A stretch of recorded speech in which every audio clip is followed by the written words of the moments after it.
இன்றைக்கி பாரிஸில் இருக்கிற ஆப்டிக்கல் ஷாப் ஸ்ட்ரீட்டை பற்றி தாங்க பார்க்க வந்திருக்கோம். கண்ணாடி கடைகள் சொல்லுவாங்க இல்லைங்களா, முகப்பு கண்ணாடி முக கண்ணாடின்னு சொல்லுவாங்களா, அந்த மாதிரி தான் இருக்குது. ஆக்சுவலாக இது வந்து எக்ஸாக்டாக நம்ம பாரிஸ் ஹைகோர்ட்டுக்கு ஆப்போசிட்டில் இருக்கிற பிராட்வே ரோடு இருக்கு இல்லைங்களா, அங்கே தான் ஸ்டார்ட் ஆகுது. அதுக்கு பக்கத்தில் ஃப்ரான்சிப் ஜோசஸ் பெருன்னு சொல்கிறாங்க, அப்புறம் பேக்கர் தெருன்னு சொல்கிறாங்க. மொத்தமாக 3 ஸ்ட்ரீட்டு கனெக்ட் பண்ண மாதிரி தான் இந்த கண்ணாடி கடைகள் தான் ஸ்டார்ட் ஆகுது. நான் வந்து சின்ன வயசுலேருந்தே கண்ணாடி போகிற பழக்கன்றதுனால இந்த தெரு வந்து எனக்கு ரொம்ப ஒரு பரிச்சயமான தெரு தான். நம்ம லாஸ்ட்டாக வந்து பார்த்தீங்கன்னா ஸ்ட்ரிங் ரோடுன்னு சொல்லிட்டு அந்த ஷூவோட ஸ்ட்ரீட்டை பேஸ் பண்ண ஒரு வீடியோ ஒன்று போட்டிருந்தோம். அப்பயும் நான் என்ன மென்ஷன் பண்ணியிருந்தேன்னா, இந்த மாதிரி கண்ணாடி கடைகள் அதுக்கப்புறம் பாரிஸில் என்னென்ன இருக்கோ அதெல்லாம் பேஸ் பண்ணி வீடியோ போடலாம் டிசைட் பண்ணியிருந்தேன் இல்லைங்களா. அதோட வேர்ஷன் தான் இது ஷார்ட்ஸாகவும் போட்டிருக்கேன், ஃபுல் விளாகவும் நீங்கள் பாருங்கள். இப்போ இங்கே இருக்கிற கண்ணாடி கடைகளில் கூட்டமே இல்லாத மாதிரி தான் இருக்கும் நம்மளுக்கு பார்க்குற பட்சத்தில். அதே மாதிரி சின்ன சின்ன கடைகளாக இருக்கும் பார்க்குறப்ப. ஆனால் எல்லா கடைகளிலுமே ஒரு ஹோல்சேல் மார்க்கெட்டுக்கான கூட்டம்னு ஒன்று இருக்குது. இப்போ நம்ம வீடுகளில் நம்ம ஊர்களெலாம் பார்த்தீங்கன்னா கண்ணாடி கடைகள்லாம் நீங்கள் அங்கங்கே பார்த்துருப்பீங்கள. அந்த கண்ணாடி கடைகள் எல்லாமே ஒட்டு மொத்தமாக இங்கேருந்து தான் வந்து பை பண்ணிட்டு போகிறாங்க. இங்கே தான் வந்து பார்த்தீங்கன்னா கலர் ஃப்ரேம்ஸுங்க, புது புது கண்ணாடிங்க, இந்த கண் உள்ளலாம் இப்போ லென்சஸுங்க, புது இன்ட்ரடியூஸ் ஆகிற இந்த கண்ணாடிகள், இது எல்லாமே இங்கே தான் வந்து ஒட்டுமொத்த விற்பனையிலேருந்து வெளியில் வந்து சில்லறை வியாபாரத்துக்கு போகுது. நீங்கள் எந்த கடையில் போயிட்டு இந்த கண்ணாடியில் கடை வேணும், இந்த மாதிரி எனக்கு வந்து ஃப்ரேம்ஸ் வேணும் அப்படின்னு கேட்டிங்க அப்படின்னா எல்லாருமே ஒரு கம்மியான விலையை தான் சொல்லுவாங்க. ஃபார் எக்ஸாம்பிளுக்கு இப்போ நம்ம வீட்டாண்ட ஒரு கண்ணாடி கடை இருக்குது, ஆப்டிகல்ஸ் கடை. அந்த கடையில் போய்ட்டு நீங்கள் ஒரு கண்ணாடி ஆர்டர் பண்ணுறீங்கன்னு வச்சுக்கலாம், ஒரு 2500 rupees சொல்கிறாங்க அப்படின்னா, நீங்கள் இந்த தெருவில் வந்து எந்த கடையில் போய் கேட்டாலுமே ஒரு 1500 1200 தாங்க சொல்லுவாங்க. ரொம்ப ஆச்சரியமாக இருக்கும். என்னடா அது 2500 சொன்னாங்க, இவ்வளோ கம்மியாக சொல்கிறாங்க அப்படின்னு சொல்கிற மாதிரி இருக்கும். அதே மாதிரி எல்லா கடைகள்லையுமே உங்களுக்கு வந்து அந்த கண்ணாடி கட்டுற மிஷின்லாம் வச்சுருப்பாங்க. நாங்கள் எல்லாருமே வந்து டெக்னீஷியன் தான். நீங்கள் உடனடியாக டக்குன்னு முடியும். இப்போ நான்லாம் ஒரு 6 months ஒன்ஸ் வந்து கண்ணாடி சேஞ்ச் பண்ணுவேன். அப்போ தான் வந்து கண்ணு கொஞ்சம் நல்லாயிருக்கும்னு சொல்லிட்டு டாக்டர் சொல்கிறதுனால அது பண்ணுவேன் இல்லைங்களா. அப்போ இந்த தெருக்களில் போயிட்டு நான் என்ன பண்ணுவேன், கண்ணாடி ஆர்டர் பண்ணிவிட்டு எங்கேயாவது அப்படி போயிட்டு வரணும் அப்படின்னு சொல்லிட்டு அப்படி போயிட்டு வருவேன். அதுக்குள்ளே பார்த்தீங்கன்னா அந்த கண்ணாடியை ரெடி பண்ணி வச்சுருவாங்க.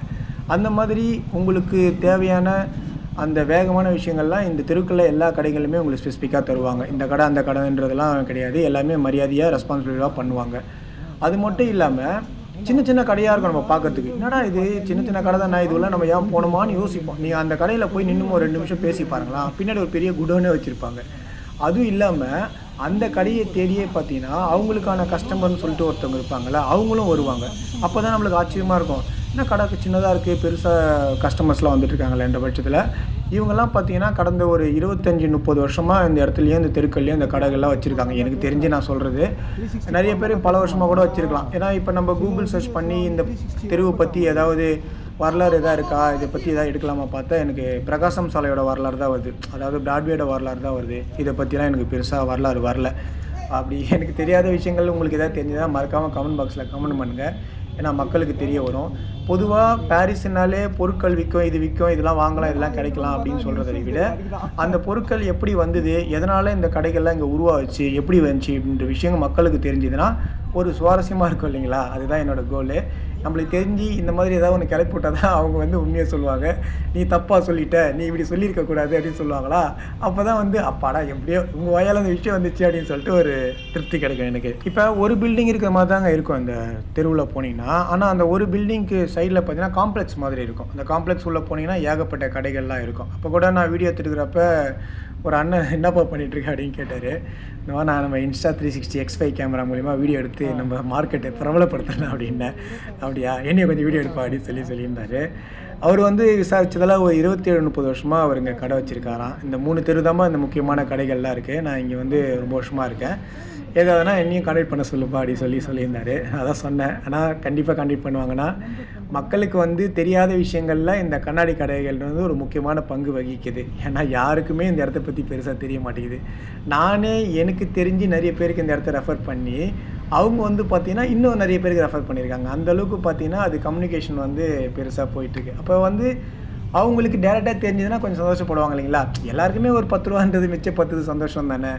1500 2000 கண்ணாடி வந்து பார்த்திங்கன்னா ஒரு 800 கிடைக்குது, 900 கிடைக்குதுன்னா அது நல்ல விஷயம் தானே. ஏன்னா இப்போ இங்கே இருக்கிறவங்களே சில வியாபாரிகள் தனியாக அவங்களோட சமூக வலைதள சேனல் ஓப்பன் பண்ணி அவங்களே வியாபாரம் பண்ணுற விஷயங்களில் அது சொல்லுவாங்க. நீங்கள் பார்த்துருப்பீங்க, இந்த மாதிரி 500 ஃப்ரேம் 600 ஃப்ரேம்னு சொல்லியிருப்பாங்க. நிறைய பேர் நினச்சிப்பாங்க இவங்க ஏதோ கதை விட்றாங்க, இந்த கஸ்டமர் உள்ளே வர ஏதோ பொய் சொல்கிறாங்கன்னு நினச்சிப்பாங்க. அதெல்லாம் கிடையாதுங்க. சீரியஸ்லி இந்த தெருக்கள் இருக்கிற எல்லா கடைகள்லையுமே உங்களுக்கு கம்மியான விலையில் தான் ஃப்ரேம்ஸு அதுக்கப்புறம் கண்ணாடிகள்லாம் கிடைக்கும். நான் எப்போவுமே ஒவ்வொரு வாட்டியும் கண்ணு செக் பண்ணுறப்ப சிஸ்டம் கோட்டிங் போடுறது, அதுக்கப்புறம் வந்து பார்த்தீங்கன்னா இந்த ட்ராவல் கோட்டிங்கு, இந்த மஞ்சள் கலர்லாம் வரும். எதுக்காக பார்த்தீங்கன்னா நைட் லைட் பட்டா, லேசர் லைட் பட்டா அப்படின்னு சொல்லிட்டு அது டெஸ்ட்லாம் பண்ணி காமிப்பார் அந்த அண்ணன். நான் என்ன பண்ணுவேன்னா, ரொம்பலாம் பண்ணிடாதீங்க, என் ப்ரொஃபஷனலுக்கு இது செட் ஆகாது, கலர்ஃபுல்லாக இருக்கணுன்றதுனால நீங்கள் நார்மலாக ஒரு சிஸ்டம் பேஸ் கோட்டிங் மட்டும் போட்டு கொடுங்கண்ணா அப்படின்னு சொல்லியிருந்தேன். சரிப்பா, அது ஒன்றும் பிரச்சனை இல்லைப்பா அப்படின்னு சொல்லியிருந்தார். சரி, எல்லா தெருக்கள்லையுமே நம்ம வீடியோ எடுக்கிறப்ப கடவுளில் போய் வீடியோ எடுக்கணும்னு ஒரு ஆசை ஒன்று வரும் இல்லைங்களா? அது என்னால் கண்டிப்பாக முடியாது. ஏன்னா நம்ம இந்த கேமரா எடுத்துகிட்டு போனாலே நிறைய பேர் பேனிக் ஆகுறாங்க. ஏதாவது நம்ம தப்பாக பேசிட்டு போகிறோம், தப்பாக ஏதாவது விவாதிச்சிட போகிறோன்ற பயம் உள்ளுணர்வு அவங்களுக்கு இருக்கும், நம்மளுக்கும் அது இருக்கும் இல்லைங்களா? நம்ம ஒரு கடை வச்சிருந்தாலும் அதானே யோசிப்போம். அப்படி இருக்கிற பட்சத்தில் நான் ரெகுலராக கண்ணாடி வாங்குற அந்த அண்ணாக்கிட்ட சொன்னேன், ஆனால் மொத்தமாக தான் வீடியோ போட போகிறேன், தனிப்பட்ட முறையில் எதுவும் பேச மாட்டேன், ஓகேண்ணா நான் கொஞ்சம் வீடியோ மட்டும் எடுத்துக்கலாமா அப்படின்னு சொல்லி கேட்டிருந்தேன். சரி எடுத்துக்குப்பா அப்படின்னு சொல்லியிருந்தார். ஜெய் ஆப்டிகல்னு சொல்லிட்டு இங்கே இருக்க அந்த கடை. இவர் கடையிலேயே உங்களுக்கு பார்த்தாலே தெரியுங்க, இந்த கூலர்ஸ்லாம் பாருங்களா, நல்லா முட்டை கலரில் இருக்கும். அந்த யோகு பாயத்தை இந்த ஹிப்ஹாப் பண்ணுறவங்க, அப்புறம் பிள்ளைங்களாம் இருக்காங்களா, அவங்களாம் பொண்ணு சுற்றுவாங்களா, அவங்க மாதிரி காரெல்லாம் இங்கே தான் இந்த கண்ணாடியை வாங்குவாங்க. ஒவ்வொரு வாட்டியும் பார்த்தீங்கன்னா டிஃப்ரெண்ட்டாக கண்ணாடிலாம் லான்ச் ஆகும். இன்னும் சொல்லப்போனால் நிறைய ஃபேஷன் ட்ரெஸ், காஸ்டியூம்ஸ் டிசைன் பண்ணுறவங்க எல்லாருமே இந்த தெருக்களில் வந்து இந்த கண்ணாடிகளில் தான் அதிகமாக வாங்கிட்டு போவாங்க. நிறைய ஃபேஷன் ஷோஸ் எல்லாம் இந்த கண்ணாடி போடுவாங்க. இந்த மாடலிங் ஷூட்லாம் பண்ணுறாங்க, புதுசாக இன்னோவேட்டிவாக க்ரியேட் பண்ணுறாங்க இல்லைங்களா? அவங்களுக்கு எல்லாருமே இந்த கடையோட அட்ரஸும் இந்த கண்ணாடி கடைகளோட வீடியோவில் எல்லாமே தெரியும். அது மட்டும் இல்லாமல் இந்த குழந்தைகள், பெண்கள் இவங்களாம் இருக்காங்க இல்லைங்களா, அவங்களுக்கு ஏற்ற மாதிரி கலர்ஃபுல்லான ஃப்ரேம்ஸுங்க, வித்தியாசமான கலர்ஸ் எல்லாமே இங்கே கிடைக்குங்க. இப்போ நமக்கு வந்து கூகுள் சர்ச் பண்ணியோ இல்லைனா வேறு ஏதாவது பண்ணி இந்த மாதிரி எனக்கு இந்த கண்ணாடி தான் வேணும், இந்த ஃப்ரேம் வேணும், இந்த கோட்டிங் வேணும்னு நீங்கள் ஏதாவது பண்ணி காமிச்சிங்கன்னா அது அவங்க என்ன பண்ணுவாங்கன்னா உடனடியாக உங்களுக்கு அரேஞ்ச் பண்ணி கொடுப்பாங்க. இந்த இடத்துல ஒரு பெரிய ப்ளஸ் என்ன தெரியுங்களா, போட்டி போகாமன்றதெல்லாம் பெருசாக கிடையாதுங்க. நம்ம கடையில் எல்லாம் பக்கத்து கடையில் இருக்கு, நான் வாங்கி தட்டுங்களா அப்படின்னு கேட்டு அந்த மாதிரி வாங்கி கொடுப்பாங்க. அந்த மாதிரி சில விஷயங்கள்லாம் நானே இப்போ நான் சொல்கிறேன் இந்த அண்ணா கடையில் அந்த விஷயங்கள்லாம் பார்த்துருக்கேன். அண்ட் அதே மாதிரி இந்த கடைகளில் எல்லா கடைகளிலுமே கண்ணுக்கு செக் பண்ணுற மிஷின்ஸ் இருக்குது இல்லைங்களா, அது எல்லாமே எல்லா கடைகளுமே ஃப்ரீ தான். நான் எப்போவுமே இவர்கிட்ட போனோடனே அந்த கண்ணுக்கு செக் பண்ணுற மிஷின் அதெல்லாம் ஃப்ரீயாக தான் செக் பண்ணுவோம், அதுக்கான எக்ஸ்ட்ரா சார்ஜஸ்லாம் பண்ணவே மாட்டார். அது செக் பண்ணுவார். அப்புறம் அந்த லேசர் கட்டிங் மிஷின்ஸில் இருக்கு இல்லைங்களா, அதில் அந்த கோட்டிங்லாம் பண்ணுற விஷயங்கள்லாம் என்கிட்ட ஷோ அப் பண்ணுவார். பார்ப்பா இது வந்து இந்த லேசர் கட்டிங்ப்பா, இது வந்து இந்த கோட்டிங் அப்ளை பண்ணதுப்பான்னு சொல்லுவார். எனக்கு பெருசாக ஒன்றும் புரியாது, நம்மளுக்கு என்ன தேவைன்றது மைண்டில் ஆல்ரெடி இருக்கும் இல்லைங்களா, அந்த விஷயங்களை மட்டும் நான் கேட்டு அவர்கிட்ட தேட்டி வாங்கிட்டு வந்துடுவேன். ஸோ எனக்கு வந்து ஓவரால் இந்த பாரிஸை பற்றி இவ்வளோ தான் தெரியும், குறிப்பாக இந்த ஆப்டிக்கல் ஷாப்புங்களை பற்றி இவ்வளோ தான் தெரியும். நீங்கள் அந்த தெருக்களில் இருக்கீங்க அப்படின்னா உங்களுக்கு வந்து இது வேறு ஏதாவது விஷயம் தெரியும்னா மறக்காமல் கமெண்ட் பாக்ஸில் கமெண்ட் பண்ணுங்கள். மக்களுக்கு இது கண்டிப்பாக தெரிய வரும், பிரயோஜனமாகவும் இருக்கும். ஒட்டு மொத்தமாக எல்லா கடைகள்லையுமே மக்கள் வந்து வாங்கணுன்றது என்னோடய நம்பிக்கை. எல்லாருமே நல்ல ஒரு குவாலிட்டியான ப்ராடக்ட் தான் தருவாங்கன்றது என்னோடய உள் நம்பிக்கை. ஸோ தேங்க்ஸ் ஃபார் வாட்சிங் திஸ் வீடியோ.